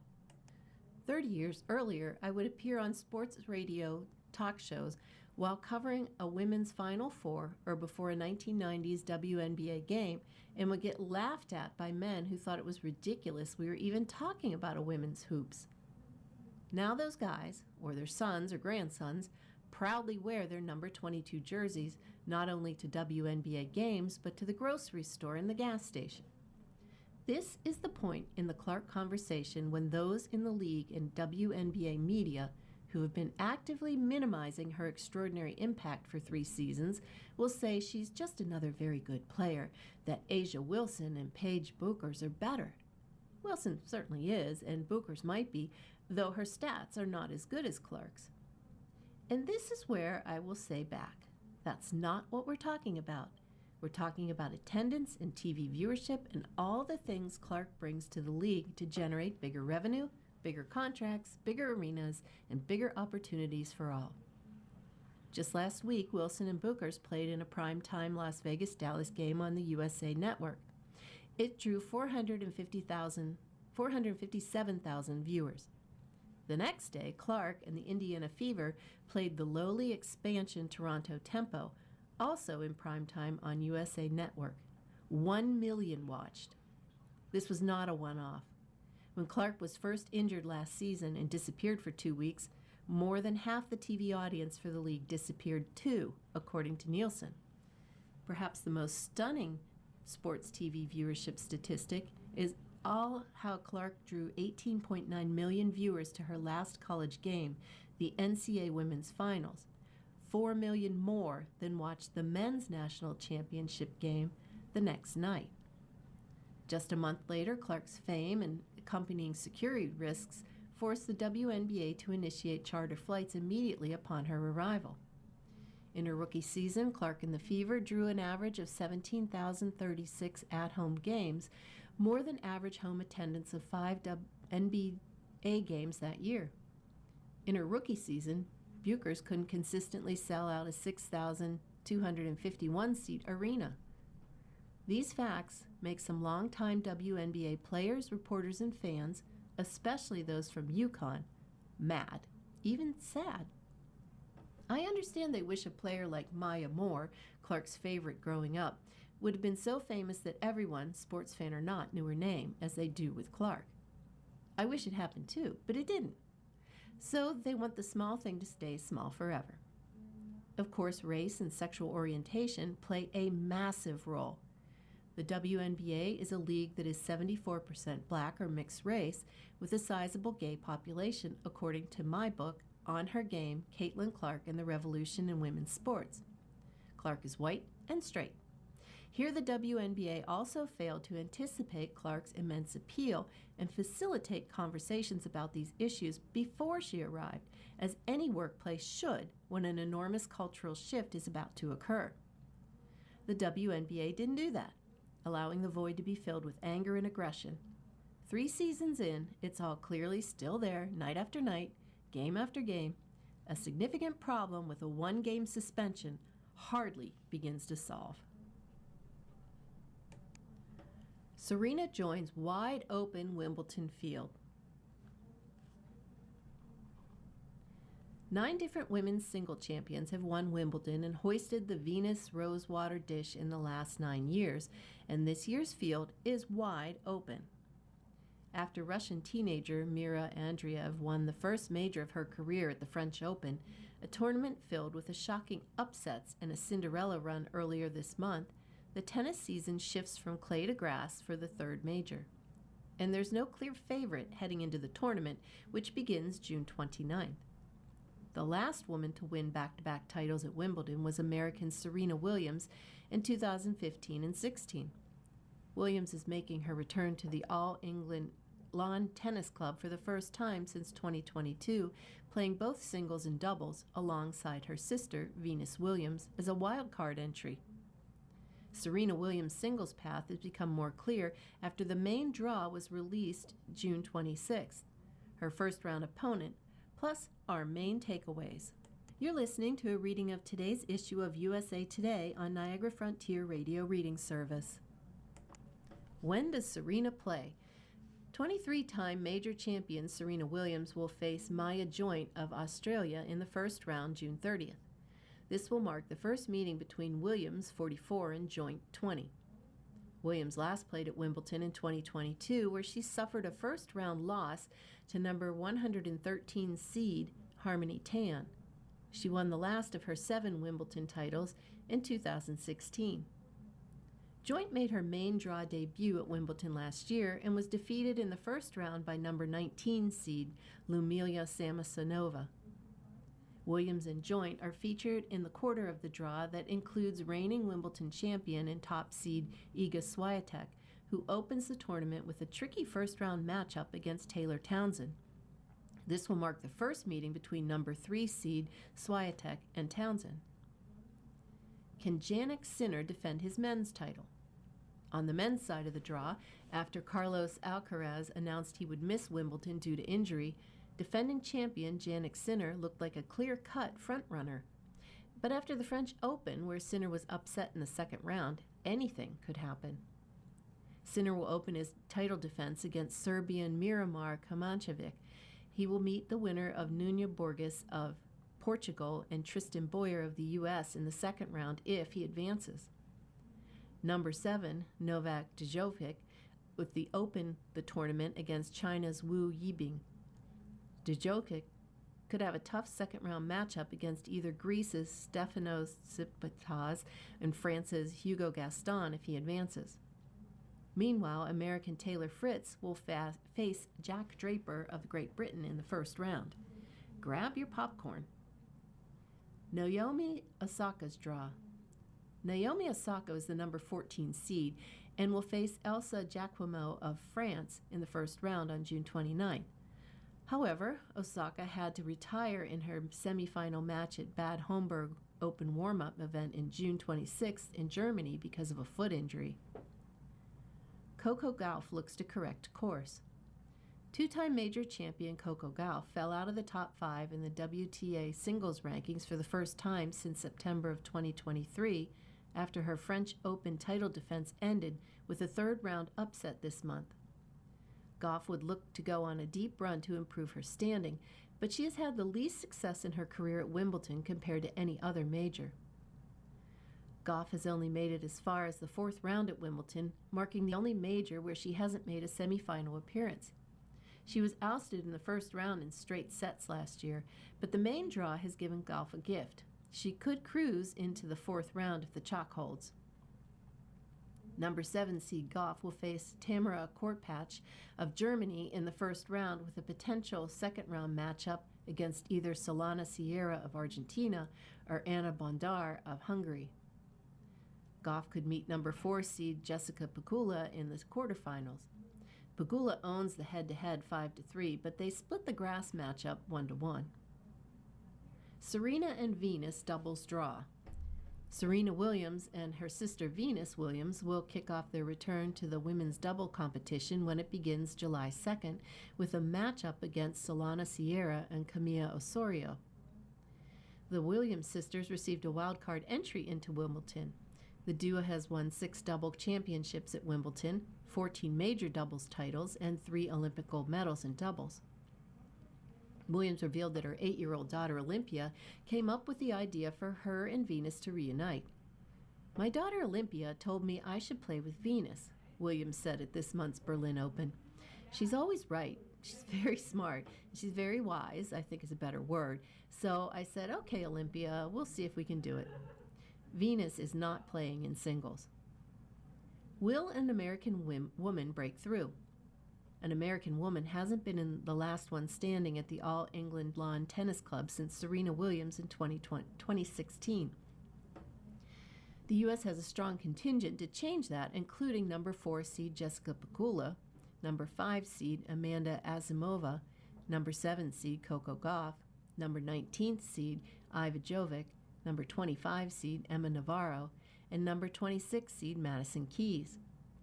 Pegula has had a great start to her grass season, advancing as far as the Berlin Tennis Open final in the lead-up to Wimbledon. She'll face Darja Vidmanova of Czechia in the first round and is on a collision course with fellow American Jovic in the fourth round. Jovic will face Jacqueline Adina Christian of Romania in the first round. Pegula owns a 2-0 head-to-head record against Jovic, although neither of those wins came on grass. Asimova will look to bounce back from getting double-bageled in the 2025 Wimbledon final by Iga Swiatek with a first-round matchup against Lena Gorcheska of Macedonia. Asimova's path could see her face fellow Americans in back-to-back rounds with a possible second-round matchup against Sofia Kenin and a third-round matchup against Madison Keys. Navarro is entering the tournament with momentum after advancing to the first WTA grass court final of her career at the Nottingham Open this month. The following week, she defeated Swiatek at the Bad Homburg Open to reach the quarterfinals. Navarro has a tough first-round matchup in Paula Badosa of Spain. If the chalk holds, she could meet number 12 seed Marta Kostyuk in the third round and number 8 seed Alina Svitolina in the fourth. Congo throws World Cup party after advancing by Megan Hall. Congo threw a World Cup party at Mercedes-Benz on June 27th. The invitation was 52 years in the making. The typical confetti was replaced by pennies joyfully thrown into the air when the final whistle sounded. There was also dancing, well, rather impressive bum scooting for one Congo staffer on the pitch and in the stands after Les Leopards beat Uzbekistan 3-1. The victory, Congo's first ever at the World Cup after 2 appearances, 1974 and 2026, secured the best possible gift for an entire nation, a date with England in round 32 for the first time. The win came after a stunning 1-1 draw against Portugal, a 1-0 loss to Colombia, and what felt like an insurmountable 1-0 Uzbekistan lead in the first half, until daylight broke through at the 68th minute. Yoann Wissa wound up, ran forward, and impeccably stumbled into a penalty kick equalizer. That showed that nothing is easy in football, in life, and we just need to show resilience. And when a time like this comes, we have to enjoy it. You have to enjoy it because it's not easy, Wissa said. Enjoy what Congo and its fans did. Wissa's 68th minute goal ignited the stadium and unleashed fervent "Let's Go Congo" chants as the team's fans released exuberant cheers and audible groans after watching Congo miss chance after chance to add more goals to the scoreboard. Les Leopards had 19 attempts on goal. Just a measly 4 were on target. Every time a Congolese player got remarkably close to scoring, the ball sailed wide, went into the stands, or just flat out disappeared into an abyss of what could have been. Congo also completed a blistering 81% of its passes, but it simply could not get out of its own way. There were 3 yellow cards handed out to Samuel Mutusami, 62nd minute, Nathaniel Mabuku, 45th minute plus -4, and Noah Sadiki, 21st minute. Not to mention Congo was offside 3 times during the match. Oof. Still, Les Leopards managed to sort through the mess with a timely, perhaps even lucky, Fiston Mayela strike in the 78th minute that deflected off his right foot and ruthlessly into the net. I think that today we showed the world that Congo DR has some very good players, Mayele said post-match. It wasn't our first victory in the World Cup. Our goal, we told ourselves that first game, we got a point. So in the third match, we wanted to take the 3 points so we could qualify. Today, we are very happy with our qualification. The cheering got louder after Mayele's goal, which was momentarily enough to send Congo into the knockout rounds. Fans started waving Congo flags, chanting and dancing, and living and dying on every missed opportunity that Congo had over the next 13 minutes. Every potential strike was palpable agony for a nation and its supporters who could taste their long-awaited proverbial World Cup victory cake. Then Wisa lit the candles on the celebratory cake with a back-breaking insurance goal in the 90th minute +1, securing his brace and the Congo's date with England on July 1st. When the final whistle blew, the Congolese national players rushed the field and fell to their knees in celebration as Uzbekistan, which was also on its knees, grappled with its World Cup journey ending. In the stands, a sea of light blue bounced up and down, freely, giddily, and unabashedly proud. Everywhere we go, there are Congolese people. We are a proud country. We have proud people. We love our country. We love our national team. We love what we present. So I think tonight we just showed what it means for us to fight no matter what, Wisa said. For our fans, I just say thank you. Thank you because we came from far, from nothing to be here. Now we write our story with a black pen. We need to be proud. It's a very historical moment for our country. It's really the first victory in the first qualification, Mayela said. So today, everyone should be celebrating all over the country. Everyone is happy for us, and everyone is proud to be Congolese. On Wednesday, the Congo national team takes on Harry Kane, Jude Bellingham, and England. Wisa admits it will be a difficult game. England hasn't lost any of its matches in World Cup play and cruised into the round of 32 with a 2-0 win over Panama. Congo cannot play the way it did against Uzbekistan, and halftime adjustments like the ones it made against the White Wolves may not be enough as Les Leopards start slow. However, Wisa knows Congo earned its spot to play against the number 4 FIFA-ranked team. It's going to be a different game, a tough game against a top player, top opponent, he said.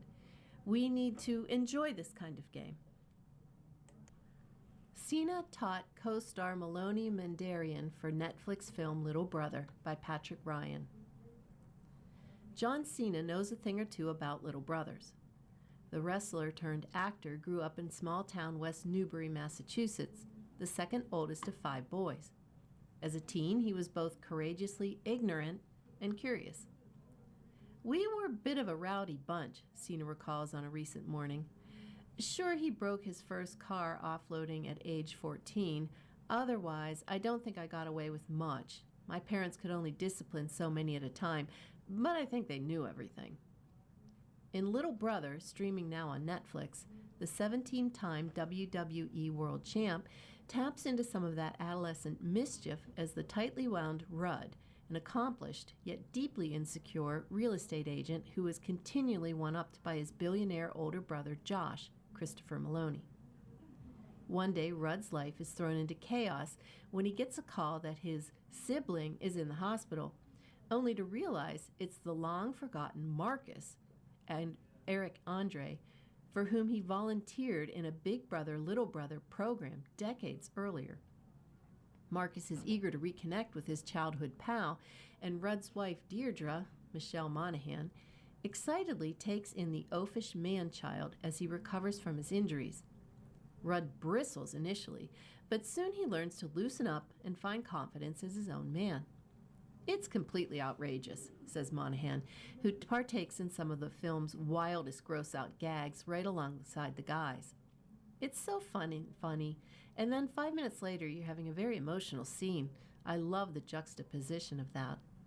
It felt like a throwback to me, Maloney adds of the movie, which evokes 1990s buddy comedies such as Tommy Boy and What About Bob? It doesn't really play on superficial raunch for laughs. There's a spine behind it that's really sweet. Cena was very patient tutor for co-star Maloney. Cena, 49, made his acting debut in the 2006 action drama The Marine, but eventually found his bread and butter as a comedian, appearing alongside powerhouse duo Tina Fey and Amy Poehler, sisters, as well as Will Ferrell and Mark Wahlberg, Daddy's Home. He even made a delightful cameo in the Greta Gerwig pink-hued phenomenon Barbie, playing merman Ken opposite Dua Lipa. A lot of opportunity in my life is a happy accident, Sina says. I happened to be dining in the same place as Margot Robbie, who was like, "Hey, come be in the movie we're filming across the street." I have the utmost respect for her, so I was like, "Of course, no problem." Little Brother director Matt Spicer, Ingrid Goes West, first discovered Sina as an actor in comedies, Trainwreck and Blockers, before going back and doing a deeper dive on his career. As it turns out, Sina is a jack of all trades whose hip-hop album, You Can't See Me, landed at number 15 on the Billboard 200 chart in 2005. I did not know about his rap career before I worked on this movie, which was a real surprise to me, Spicer says. I think he's the only artist to ever go platinum and then never make a follow-up album. It's crazy. Behind the scenes, he's a bit reserved, but he's very deep, Spicer says. If you ask him about his car collection or how many houses he owns, he's not going to engage. But if you're like, "Hey, how did you meet your wife, Shay Shirazian?" then he will talk to you for 20 minutes. Sina's little brother co-stars similarly learned a lot about him during filming. For instance, he and Andre have a shared love for Saturday Night Live. John and I have the same famous sketch when Will Ferrell is that weird doctor, Andre says. Monahan, meanwhile, would often hear Sina playing classical music on the set. He actually has a piano in his trailer, and it's something that he works on very intensely between takes, Monahan says. It's something that he absolutely loves. I never got to see him playing the piano. I kind of wanted to knock on his door. He's a very interesting guy. Sina can even speak Mandarin, and he taught Maloney a few phrases while filming a Chinese dinner scene that goes haywire. He was a very patient and kind tutor, Maloney says. That's how he conducted himself throughout the whole shoot. He's a very quiet, clear presence. He'll share if he needs or wants to share. I would have loved to have known more about his Renaissance self because he does seem that way.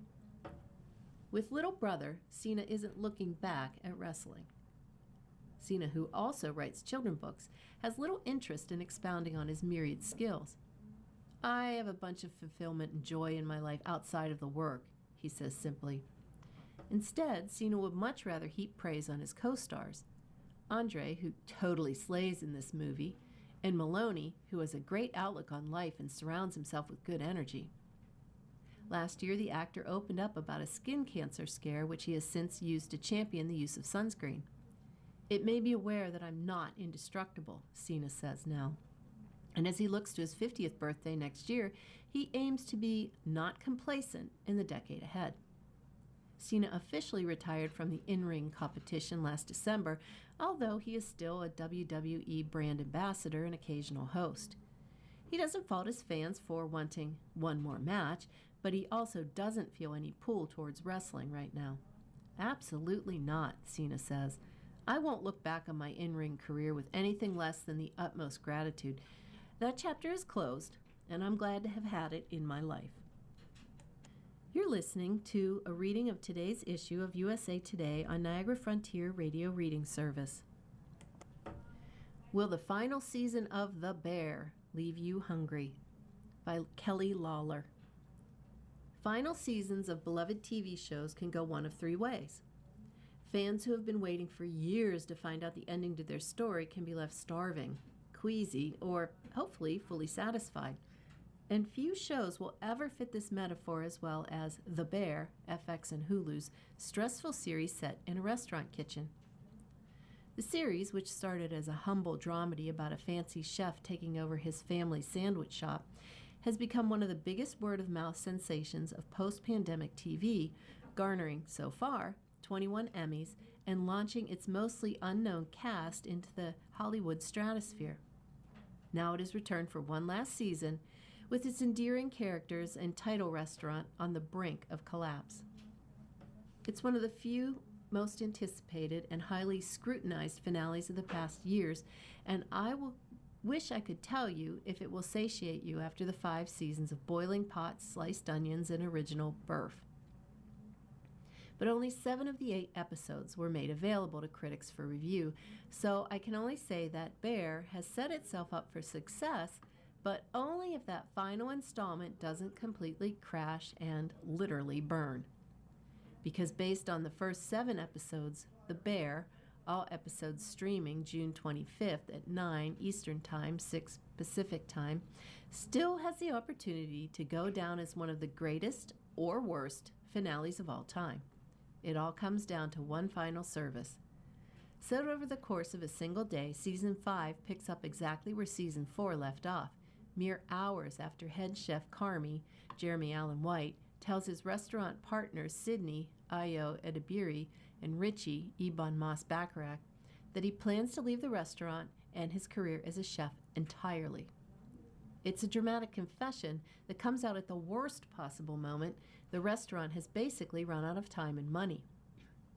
Bankroller Uncle Jimmy, Oliver Platt, has lost personal wealth and pulls the plug on funds. The staff is terrified about their future, particularly Chef Tina, Liza Colon-Zayas, traumatized by her last stint of unemployment. Carmy's sister, Sugar, Abby Elliott, has a new baby she hates to leave to work for 12-hour days. Richie completely enmeshes the success of the restaurant with his personal identity and happiness. Pastry chef Marcus, Lionel Boyce, finally finds success and a purpose, winning a prestigious award that might just help save the bear from ruin. There's one day left of food in the fridge, a flood in the basement, a hole in the ceiling, and a group of people who are clinging to the last shreds of hope for the future. Season 5 of The Bear delivers all the elements that have made the show a critical and fan phenomenon since its debut in 2021. Scenes of frenetic kitchen chaos, expletive-laced arguments, deep human connection, philosophical conversation, and shouts of "hands" and "yes, chef." There are times, however, in which these instances feel shoehorned in like a checklist of fan service. The so convenient that every single character has the opportunity to pause for emotional and personal growth amidst what is supposed to be the most chaotic night of the restaurant business so far. Thankfully, more often the season feels like a natural cherry on the top of 4 previous seasons of hard work to get the characters to these places. Setting your entire season over the course of a single day is immensely difficult. Just ask HBO Max's The Pit, so The Bear can slightly be forgiven for having taken everyone's revelatory moments happen all at once.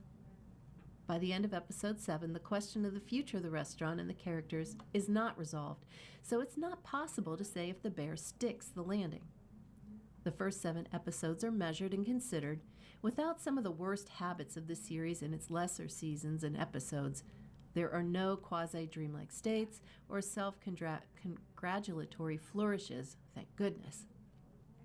The celebrity cameos are limited to Jamie Lee Curtis's return as Carmy and Sugar's mother. The story always comes back to the people in the kitchen, the very backbone of the series' success. But where everyone and everything ends up is still a mystery to me, so I cannot tell you if you will be left wanting. I can only say that The Bear is ultimately a series about hope. Hope in the face of insurmountable odds, of depression and anger and trauma and grief. So with one last episode to go, I cling onto the hope that Carmy, Sydney, and Richie can serve up what I crave. If so, I'll be more than happy to say, "Thank you, Chef." Reiner's son plays first TV role since his parents' death, by Aaron Jensen. Jake Reiner appears in the premiere episode of Life, Larry, and the Pursuit of Unhappiness, in his first role since the death of his parents, Oscar-nominated filmmaker Rob Reiner and producer Michelle Singer Reiner. Larry David's new HBO sketch show, which launched June 26, airs his preferences and idiosyncrasies against a backdrop of historically significant events. While composing the Declaration of Independence, David, as Robert R. Livingston, expresses his desire to outlaw sharing an umbrella, wishing someone a Happy New Year after January 7th, and informing another about your dream. Jake, 35, went to the series premiere on Tuesday, June 23rd at the Hollywood Legion Theater in Los Angeles. He emerges in a skit about World War I, portraying the valiant Private Wallace. The soldier asked David to deliver a letter to his girlfriend should he die in the trenches. Naturally, David tries to shirk the duty. "I'm very irresponsible," David explains. "I lose stuff all the time." "It has to be you," Wallace pleads. "I need you to deliver this in person." When Wallace is hit with enemy fire, he hands the letter to his comrade. David refuses, and Wallace tries again. Once more, David pushes his hand away. On Wallace's third attempt, David accepts the letter while grimacing. "In person," Wallace reaffirms with his dying breath. When did Jake Reiner begin acting? Jake left his role as a broadcast journalist at Houston's NBC affiliate in 2018 to pursue his dream of becoming an actor. "When I was growing up in LA and in high school there, I was in all the plays and musicals," he told the Houston Chronicle at the time. "I took improv classes, took stand-up comedy classes, and I was always wanting to perform." Life, Larry, and the Pursuit of Unhappiness is one of the handful of upcoming projects for Jake, who last appeared as a reporter in 2025's War of the Worlds, according to his IMDb page.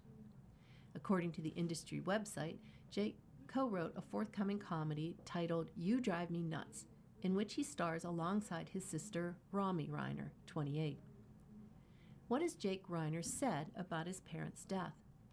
Jake revealed in an essay about his parents, which was published on Substack in April, that Romy informed him of their deaths. Rob and Michelle Reiner, who were married in 1989, were found mortally wounded in their Brentwood home December 14, 2025. Their younger son, Nick Reiner, 32, was arrested that evening and charged with murdering them. He pleaded not guilty in February. His next court date appearance is scheduled for September. "My world, as I knew it, had collapsed," Jake shared with readers in his essay. "I was in a trance. The only thing I could focus on was what I needed to get my childhood home. I needed to get to my sister. I needed to figure out what the hell just happened." Amid the living nightmare, he reflected on his relationship with his hero father and his mother, described as the engine, backbone, and the heart of our entire family. "Just like my mom, my dad also supported me in whatever I wanted to do with my life," Reiner wrote. "I was nervous when I made the switch from broadcasting to acting because I didn't know how he'd react. I guess I should have known because all he ever wanted from me was to be happy and love what I do. I wish he and I could have worked on a project together from start to finish. I miss him so much." Reiner added that losing his parents simultaneously with his brother at the center of it feels almost too impossible to process. Reiners are remembered by Michelle Obama. On the day of their death, Rob and Michelle had plans to see Michelle and Barack Obama, executive producers of Life, Larry, and the Pursuit of Unhappiness. The former president is also a co-creator of the 7-episode series. The two couples had known each other for many, many years, the former First Lady told Jimmy Kimmel in an appearance on his ABC talk show December 15th. "Let me just say this. Unlike some people, Rob and Michelle Reiner are some of the most decent, courageous people you would ever want to know," Michelle said, alluding to President Donald Trump's disparaging post on Truth Social that claimed Rob Reiner died due to anger he caused others through his massive, unyielding, and incurable affliction with the mind-crippling disease known as Trump derangement syndrome. "They're not deranged or crazy," the former First Lady added. "What they have always been are passionate people. In a time when there's not a lot of courage going on, they were the kind of people who were ready to put their actions behind what they cared about. And they cared about their family, and they cared about this country, and they cared about fairness and equity. And that's the truth. I do know them." You've been listening to a reading of USA Today for June 29th, 2026. We read the USA Today weekdays at noon. Thank you for listening. Coming up next in the Niagara Frontier Radio Reading Service, we have episode number 10 of To Rescue the American Spirit by Bret Baier. At 3 o'clock, a Smithsonian Magazine, and at 4 o'clock, a re-airing of the Buffalo News. Stay with us. You're listening to the Niagara Frontier Radio Reading Service. We broadcast daily readings of printed matter to those who are blind or have a print disability throughout Buffalo, Western New York, and Southern Ontario's Niagara Peninsula. Almost 40 years and more than 300,000 hours of radio readings to those without sight. Our broadcast signal is provided at no charge by WNET. Niagara Frontier Radio Reading Service broadcast studios are at 1199 Harlem Road in Cheektowaga. Please let others know about your Niagara Frontier Radio Reading Service. For more information, call us at 716-821-5555.